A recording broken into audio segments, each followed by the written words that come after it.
जी। कन्यादान ध्यान से दे दो पापा जी। कन्यादान ध्यान से दे दो पापा जी। मेरी जोड़ी लगे दो विद्यावान वर से, जैसे पैदा किए हो ऐसे पार कीजिए। दे दो पापा जी। करना ध्यान से दे दो पापा जी। कन्यादान ध्यान से दे दो पापा जी। कन्यादान ध्यान से दे दो मम्मी जी। कन्यादान ध्यान से दे दो मम्मी जी। कन्यादान ध्यान से दे दो मम्मी जी। कन्यादान ध्यान से दे दो मम्मी जी। जैसे पैदा किए हो ऐसे पार कीजिए। मेरी जोड़ी लगा दो विद्यमान वर से। दे दो मम्मी जी। कन्यादान ध्यान से दे दो मम्मी जी। कन्यादान ध्यान से दे दो मम्मी जी। कन्यादान ध्यान से दे दो मम्मी जी। कन्यादान ध्यान से दे दो मम्मी जी। कन्यादान ध्यान से दे दो मम्मी जी। कन्यादान ध्यान से दे दो मम्मी जी।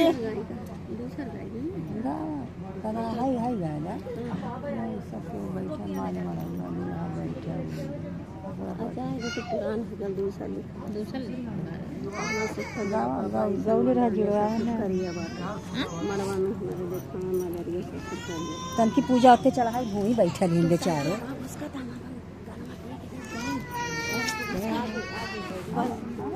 देख रे माई उधर चलो दीदी तन की उधर घुसका बेटा। हैं?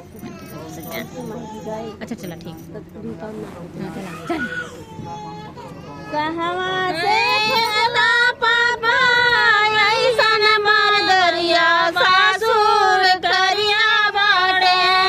मड़वा में हमारे देखा मैं मदरिया सासुर करिया बाटे।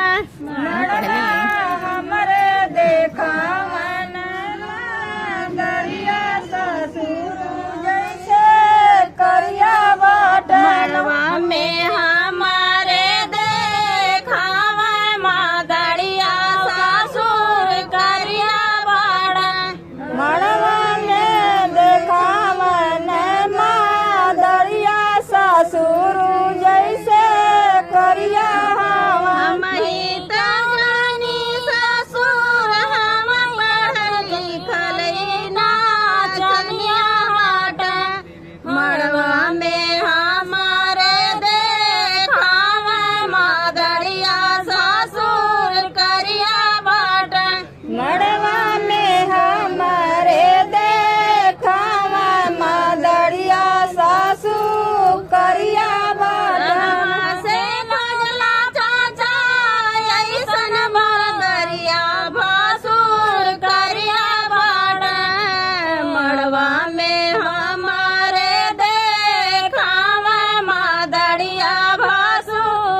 ना चनिया बाट मड़वा में हमारे देखा मदड़िया भासुर करिया बाट मड़वा में हमारे देखा मदड़िया भासुर करिया बाट मड़वा में हमारे देखा मदड़िया भासुर करिया बाट मड़वा में हमारे देखा मदड़िया भासुर करिया बाट कहवा से पगला भैया भैया ऐसन मदड़िया देवरा करिया बाट मड़वा में हमारे देखा मदड़िया देवरा करिया बाट मड़वा